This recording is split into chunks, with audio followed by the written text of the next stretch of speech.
আসসালামু আলাইকুম প্রিয় দর্শক,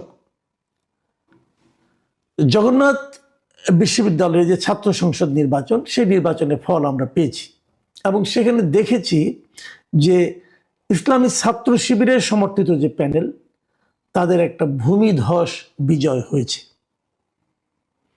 তারা 21টি আসনের মধ্যে 16টি পেয়েছে। তার মধ্যে ভিপি, জিএস, এজিএস আছে। এটাকে অবশ্যই আপনি একটা বড় বিজয় বলবেন, কিন্তু এটা কি হঠাৎ বিজয়? এটা কি আচমকা বিজয়? না, তা বলা যাবে না।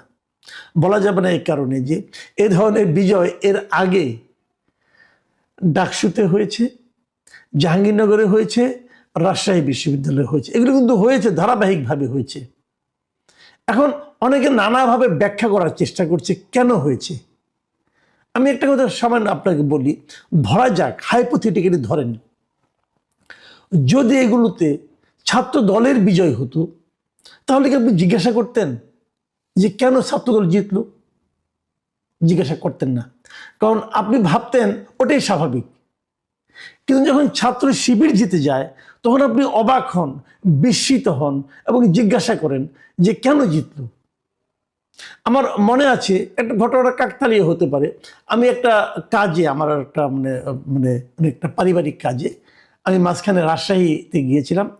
রাজশাহী বিশ্ববিদ্যালয়ের একজন অধ্যাপকের একটা মেয়ের বিয়েতে আর কি।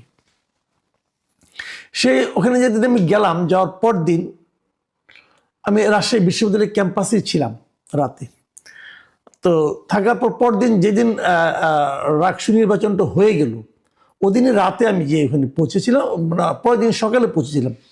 পরের দিন সকালে আমি ওখানে পৌঁছেছিলাম। পৌঁছে ক্যাম্পাসের মধ্যে একটা ওদের যে রেস্টুরেন্টে সবাই তারা খায়, ওখানে ওপেন জায়গায়, সেখানে আমি সকালে নাস্তা করছিলাম। ওখানে বেশ কয়েকটা মিডিয়ার লোকজন ছিল, বিভিন্ন ঢাকার মিডিয়া। তাদের একজন আমাকে দেখে তারা চিনতে পারলো, যে কোনো কারণে হোক, চিনে আমার কাছে তারা গেল, যে জিজ্ঞাসা করলো, আপনার কি মনে হয় এর রাকসুতে শিবিরের বিজয়টা কেন হয়েছে? তা আমি সরলভাবে বলেছিলাম যে স্টুডেন্টরা তাদেরকে ভোট দিয়েছে, তাই তারা জিতেছে।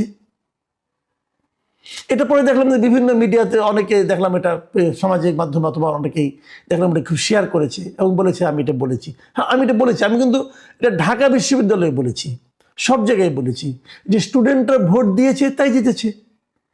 আপনি বরং প্রশ্ন করেন স্টুডেন্টরা কেন ভোট দিল, এবং এই প্রশ্ন করার জন্য আপনাকে বেশি দূর যাওয়ার দরকার নাই। আপনার ঘরেই একটা স্টুডেন্ট আছে, হয়তো বা সে ঢাকা ইউনিভার্সিটিতে পড়ে না, হয়তো জাহাঙ্গীরনগরে পড়ে না, জগন্নাথে পড়ে না, রাজশাহী ইউনিভার্সিটিতে পড়ে না, চিটাগাং ইউনিভার্সিটিতে পড়ে, হয়তো এখানে কোনোটাতেই পড়ে না, হয়তো সে একটা বেসরকারি বিশ্ববিদ্যালয়ে পড়ে, হতে পারে। কিন্তু তাকে জিজ্ঞাসা করেন, সে বলতে পারবে কেন ঘটনাটা ঘটেছে। এটা আসলে পার্টিকুলার কোনো একটা বিশ্ববিদ্যালয়ে ঘটেনি, এটা একটা জেনারেশনের মধ্যে ঘটেছে, একটা প্রজন্মের মধ্যে ঘটেছে, একটা প্রজন্মের মধ্যে পরিবর্তন হয়ে গেছে। আমি আপনি টের পাইনি, এই জন্য আমি আপনি অবাক হচ্ছি, ওরা কিন্তু অবাক হয়নি। এটাই বাংলাদেশের রাজনীতির বর্তমান বাস্তবতা। এই বাস্তবতাকে যদি আপনি মেনে নিতে না পারেন, তাহলে আপনি অবাক হবেন, বিস্মিত হবেন। আর যদি মেনে নিতে পারেন, তাহলে ভাববেন যে হ্যাঁ, এটাই স্বাভাবিক। এখন আমরা আলোচনা বরং করি যে কেন হলো। যারা এটাতে অবাক হন, তাদেরকে একটু উপলব্ধি দিতে চাই আমি। ভাই, আপনারা একটু চিন্তা করুন সোসাইটিতে কি ঘটছে এবং কেন ঘটছে। আমি কিন্তু এর ভালো মন্দ নিয়ে কথা বলছি না। আমি আবারও বলি, আমি এখনো মনে করি আমাদের এই প্রজন্ম চায় বলেই এই রেজাল্ট আসছে। এবং যে কথাটা আমি শেষে বলবো, সেটা আগে একটু বলে নেই, যে আগামী নির্বাচনেও আমাদের ভোটাররা যা চাইবে তাই ঘটবে, যদি সেখানে ম্যানিপুলেশন না হয়, যদি সেখানে ভোট ডাকাতি না হয়, যদি সেখানে নির্বাচনের নামে কোনো হঠকারী সিদ্ধান্ত কেউ না নেয়। তাই ঘটবে যা ভোটাররা চাইবে। এখন ভোটাররা কি চায়, প্রথমত বলে নেই, এই যে স্টুডেন্টরা, এই যে ইয়াং প্রজন্ম, নতুন একটা প্রজন্ম, তারা যে ইসলামী ছাত্র শিবিরকে ভোট দিয়ে নির্বাচিত করছে, তারা কি জাতীয় নির্বাচনে ভোটার না? তারাও ভোটার। তারা যে পরিবারে থাকে সেই পরিবার ভোটার না? সেই পরিবারও ভোটার। আমি একটা অদ্ভুত একটা জিনিস দেখলাম, আমি আপনাদেরকে এটা একটু শেয়ার করতে চাই। একটা পত্রিকায় দেখলাম যে ওনারা বেশ কিছু লোকের সঙ্গে আলাপ করেছে, অনেক স্টুডেন্টের সঙ্গে আলাপ করেছে ঢাকা ইউনিভার্সিটি এবং অন্যান্য ইউনিভার্সিটিগুলো রেজাল্টের পর, এবং সেখানে একটা মেয়েকে জিজ্ঞাসা করেছে যে তুমি কেন শিবিরকে ভোট দিয়েছো। সে বলছে কি জানেন, উত্তর শুনলে অবাক হয়ে যাবেন। সে বলেছে আমার মা বলেছে ওদেরকে ভোট দিও। মা কেন বলে? মা বলে এই কারণে, মা তার কন্যা সন্তানের নিরাপত্তা চায়।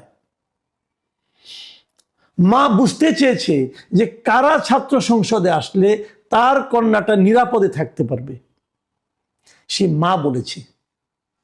আবার আরেক দিকে কথা, মা কেন বলেছে? মা তো আগে বলতো না, এখন মা কেন বলে?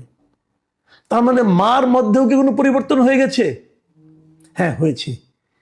এই জায়গাটাতে আমাদের যে ট্র্যাডিশনাল পলিটিক্যাল পার্টিগুলো আছে, সেই পার্টিগুলোকে একটা শিক্ষা নিতে হবে। সেটাও আমি বলি। আমি নিজে অনেক জায়গায় যোগাযোগ করে দেখেছি, এবং আমারও তো গ্রামে লোকজন আছে, গ্রামাঞ্চলে মফস্বলে মেয়েদের মধ্যে জামাতে ইসলামী অসম্ভব মানে অভাবিত তারা কাজ করেছে। এটা অন্য অন্য আমাদের ট্র্যাডিশনাল পলিটিক্যাল পার্টিগুলো চিন্তাও করতে পারবে না, তারা কি পরিমাণ কাজ নারীদের মধ্যে করেছে। আমার মাঝে মাঝে খুব হতাশ লাগে এটা ভেবে যে আগামী নির্বাচনে এই নারীদের মধ্যে যারা এত কাজ করলো, যারা আগামী নির্বাচনে যারা নারীদের কাছ থেকে প্রচুর ভোট পাবে বলে আমি এখনো মনে করি, সেই জামাতে ইসলামের প্রার্থী তালিকায় নারী নাই। এটা আমাকে খুব আহত করে, হতাশ করে। কেন তারা এটা করছে? এটার কিন্তু আবার আফটার ইফেক্ট থাকতে পারে। এটা ওনারা ভালো বুঝবেন, ওনাদের হয়তো এটাই রাজনীতি, হয়তো এটাই বাংলাদেশের নারীরা চায় যে আমাদের উপর অন্য কেউ মাতব্বরি করবে, আমরা এটা মেনে নেব। আমি জানি না, আমি বলতে পারবো না, কিন্তু এটা আমাকে একটু হতাশই করে বলা যায়, একটু অবাক করে। কিন্তু বাস্তবতা হলো বাংলাদেশের প্রত্যন্ত অঞ্চলের নারীদের মধ্যে জামাতে ইসলাম অনেক কাজ করেছে, এবং জামাতে ইসলাম তাদেরকে প্রভাবিত করতে অনেক ক্ষেত্রে পেরেছে। তার প্রভাব আমরা এখনই কিন্তু বিভিন্ন জায়গায় পেতে শুরু করেছি। ছাত্র সংসদে পড়ছে, তার বিশ্ববিদ্যালয়ে পড়ুয়া ছেলে মেয়েরা মাদের কথা শুনছে, জাতীয় নির্বাচনে শুনবে না? এটাও কিন্তু মাথায় রাখতে হবে। ব্যর্থতাটা কোথায়? কার ব্যর্থতা? অথবা সফলতাটা কোথায়? কেন সফলতা? এই নিয়ে অনেক ইকুয়েশন হয়েছে, অনেকে নানা কথা বলেছে। যেমন আমার নিজেরও কিছু ইকুয়েশন ছিল, আমার নিজের দুটো ইকুয়েশন ছিল, সে দুটো আপনাদের সঙ্গে আমি শেয়ার করি। প্রথম ইকুয়েশন হলো, এই বিশ্ববিদ্যালয়গুলোতে ছাত্রলীগ যখন ছিল, মানে আওয়ামী লীগের আমলে স্টুডেন্টদের উপর এক ধরনের টর্চার চলতো। টর্চারটা এরকম, তাদের মিছিলে যেতে হবে, তাদের কথা শুনতে হবে, পরীক্ষা তোমার গোল্লায় যাক, মিছিলে আসো, এরকম অনেক কিছু ছিল, গণরুম ছিল। এটা কারা করতো? আমরা হয়তো বলবো ছাত্রলীগ করতো, না, এটাকে ছাত্রলীগ ভাবলে হবে না, এটা আসলে করতো সরকারি দল। যে দলটা সরকারে থাকে তাদের যে ছাত্র সংগঠন, তারা এই কাজগুলি করত। এবং প্রশাসন, যেহেতু এই ছাত্র সংগঠনটা সরকারের আনুকূল্যে আছে, অত প্রশাসনও তাদেরকে সমঝে চলতো, তাদেরকে ভয় পেত। এই যে ছাত্র যারা ভোট দিয়েছে, তারা সেই সরকারি ছাত্র সংগঠনকে ভয় পায়। তো যেহেতু এখন একটা আওয়াজ সব দিকে উঠেছে যে হয়তো বিএনপি আগামীতে ক্ষমতায় আসবে, সে কারণে তারা, এই স্টুডেন্টরা বিএনপির ছাত্র সংগঠনকে ছাত্র সংসদে আনতে চায়নি। এটা একটা কারণ হতে পারে। এই কারণটা আমার বিশ্লেষণ, আমি এইভাবে ভাবি, এটা আমি আগেও বলেছি, আবার রিপিট করলাম। যে কারণে তারা বিএনপিকে বাদ দিয়ে আর স্ট্রং যারা আছে তাদের মাঝখান থেকে ছাত্র শিবির সবচেয়ে স্ট্রং, তারা চলে এসেছে। একটা হতে পারে। আরেকটা হতে পারে, এই প্রত্যেকটা ছাত্র ইয়েতেই সংসদ নির্বাচনে ছাত্রলীগের কিন্তু অনেক ভোট আছে। ছাত্রলীগ আগে অত্যাচার করেছে, টর্চার করেছে, অমানবিক আচরণ করেছে। যারা করেছে তারা তো ছাত্র না, যারা করেছে, যারা করার মাধ্যমে যারা সুবিধা পেয়েছে, সেই সুবিধা ভোগীরাও তো ছাত্র। তাদের তো অনেক লেয়ারের কিন্তু স্টুডেন্ট আছে। তো তারা কাকে ভোট দিয়েছে, তারা কাকে এবং কেন দিয়েছে সেটাও বলি। দেখুন, এই ছাত্রলীগ, আওয়ামী লীগ, এটা এমন একটা দল, এদের টাইপটা এমন, এটা হলো একটা বংশানুক্রমিক দল। মানে যারা আজকে ছাত্রলীগ করে তাদের বাবারা খবর নিয়ে দেখেন, তাদের যারা বাবা, চাচা, মামা আছে, এরা সবাই আওয়ামী লীগ করতো। তাদের যারা ভাই টাই আছে, কাজিন আছে, হয়তো এরা যুবলীগ করে। এরকম ধারাবাহিকতা কিন্তু একটা আছে। তো গত 24-এর 5ই আগস্টের পর সারা দেশে ওই আওয়ামী লীগের সুবিধাভোগীদের উপর নানা ধরনের অত্যাচার হয়েছে, নির্যাতন হয়েছে, তাদের বিরুদ্ধে গণমামলা হয়েছে, এক একটা মামলা 150-200 লোককে আসামি করা হয়েছে। এবং এই প্রত্যেকটা মামলার বাদীকে যদি খবর নেন তাহলে দেখবেন যে এর 95% মামলার বাদী হলো বিএনপির কোনো না কোনো লোক, হয় বিএনপি, নাহলে ছাত্র দল, নাহলে স্বেচ্ছাসেবক দল, নাহলে যুব দল, এরা কেউ না কেউ বাদী হয়েছে। এবং এই যে মামলা, চাঁদাবাজি, দখলদারি, এই সমস্ত প্রত্যেকটা ঘটনায় কিন্তু আপনি দেখবেন বিএনপির নাম জড়িয়ে আছে। তো তারা যখন স্টুডেন্ট যখন ভোট দেওয়ার সময় দেখছে যে আমার পিতাকে দৌড়ের উপরে রেখেছে বিএনপি, আমার চাচা, মামা, খালা, ফুপু সবাইকে বিএনপির দৌড়ের উপরে রেখেছে, তো বিএনপির ছাত্র সংগঠনকে আমি কেন ভোট দেব? এবং এই প্রত্যেকটা জায়গায় বিএনপির দৌড়ের পাশাপাশি বিএনপি 10 জনকে দৌড়ের উপরে রাখছে, তাহলে 2 জনকে আবার জামাতে ইসলামী একটা সাপোর্ট দিয়েছে, একজন শেল্টার দিয়েছে। তারা কিন্তু জামাতে ইসলামের প্রতি এক ধরনের কৃতজ্ঞতা অনুভব করেছে। সেই কৃতজ্ঞতাই কিন্তু ক্রমে ক্রমে তাদের সন্তানদের মধ্যে সংক্রমিত হয়েছে এবং তারা এখানে সেই ভোটটা দিয়েছে। এরা এই জন্য বিএনপি ছাত্র সংগঠন তাদেরকে বাদ দিয়ে বিকল্প কাউকে বেছে নিয়েছে। এই দুটো আমার ধারণা ছিল। এর সঙ্গে তৃতীয় একটা ধারণা গত 2 দিন ধরে আমার মধ্যে যুক্ত হয়েছে। এটা আমাকে আমাদের এক সাংবাদিক বন্ধু আমাকে ব্যাখ্যাটা দিলেন এবং এই ব্যাখ্যাটা আমার কাছে খুব গ্রহণযোগ্য মনে হয়েছে। ওনার ব্যাখ্যাটা হলো বিশ্ববিদ্যালয়ে ভর্তি হতে হলে কিন্তু আপনাকে কোনো না কোনো একটা কোচিং করতে হয়। আমাদের সমস্ত স্টুডেন্ট যারা যত লোক বিভিন্ন বিশ্ববিদ্যালয়ে ভর্তি হয়েছে তারা কোনো না কোনো একটা ইন্টারমিডিয়েট পাস করার পর কোনো না কোনো একটা কোচিং সেন্টারে ভর্তি হয়েছে। এবং এই কোচিং সেন্টারে যারা টিচার এবং কোচিং সেন্টারে যারা চালায় মালিক, এদের মধ্যে শতকরা 80% মালিক হলো জামাত শিবির। এরা সবাই এই 2টা পলিটিক্যাল পার্টির সঙ্গে সংশ্লিষ্ট।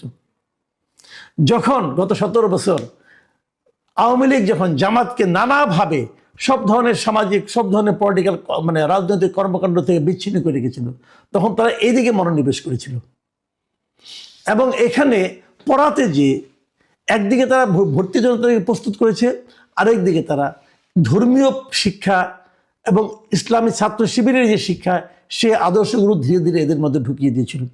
এবং অনেক ক্ষেত্রে এমনও হয়েছে যারা নাকি মেধাবী কিন্তু দরিদ্র, তাদের কাছে তারা টাকা পয়সা পর্যন্ত নেয়নি, তাদের ফিস দিতে হয়নি, বিনা পয়সায় পড়িয়েছে। সেই কৃতজ্ঞতা বোধ এবং সেই শিক্ষা দুটো একত্র হয়ে কিন্তু একটা বিরাট জেনারেশনের একটা বড় অংশ কিন্তু ছাত্র শিবিরের প্রতি এক ধরনের সহানুভূতি তারা কিন্তু প্রদর্শন করছে। সেটারই একটা ফল আমরা বিশ্ববিদ্যালয়ের নির্বাচনগুলোতে দেখছি। দেখুন, এগুলো আমি যেগুলি বললাম না, এগুলো হলো আপনার এক ধরনের কারণ খুঁজে বের করা, কেন ঘটলো, কি ঘটলো না ঘটলো, এটা। কিন্তু এর বাইরেও কিছু কথা আছে। আমরা দেখেছি যে জামাতে ইসলামের সঙ্গে, জামাতে ইসলাম এবং ছাত্র শিবিরের যে পলিটিক্স, তার সঙ্গে আমাদের ট্র্যাডিশনাল যে সমস্ত রাজনৈতিক দলগুলো আছে, আওয়ামী লীগ, ছাত্রলীগ, বিএনপি, ছাত্রদল, এদের একটা বেসিক পার্থক্য আছে। সেই পার্থক্যটা হলো জামাতকে আপনি যত যাই বলে, পছন্দ হোক বা না হোক, এটাই বাস্তবতা, জামাত শিবির তারা ওয়েলফেয়ার পলিটিক্স করে। তারা মানুষকে বোঝাতে চায় যে আমি তোমার আপনজন। সেটা মনের থেকে বোঝায় নাকি অভিনয় করে, সেটা কিন্তু অন্য হিসাব। তারা এটাই বোঝাতে চায় যে আমি তোমার আপনজন, তুমি আমার কাছে আসলে উপকৃত হবা। এটা কিন্তু আপনি বিএনপির কোনো নেতৃত্বের কাছে পাবেন না। 2-1 জন পেতে পারে, সেটা বিচ্ছিন্ন ঘটনা। কিন্তু বিএনপি যারা গড় নেতা, তাদের কাছে আপনি যান, তারা যে আপনার সালামের জবাবটা নেবে দয়া করে, এতেই আপনাকে খুশি থাকতে হবে। আপনি এটুকু ভেবে খুশি হবেন যে আমি 10 বার সালাম দেওয়ার পর অন্তত 2 বার উনি জবাব নিয়েছেন, উনি জবাব দিয়েছেন, অতএব আপনি মুগ্ধ। এই ধারণা নিয়ে আপনাকে বাস করতে হবে। তো মানুষ আর কতদিন জিন্দাবাদ বলবে? ওয়েলফেয়ার পলিটিক্সটা আসতে হবে। আমি কিন্তু এই জন্য বলেছিলাম যে তারেক রহমান যখন দেশে আসলেন, ওনার মধ্যে কিন্তু সেই ট্র্যাডিশনাল পলিটিশিয়ানের অ্যাটিটিউড আমি দেখিনি। ওনার আচার আচরণে আমি দেখিনি। ওনার আসার কারণে এই যে মানুষের কষ্ট হল, উনি সেজন্য দুঃখ প্রকাশ করেছেন।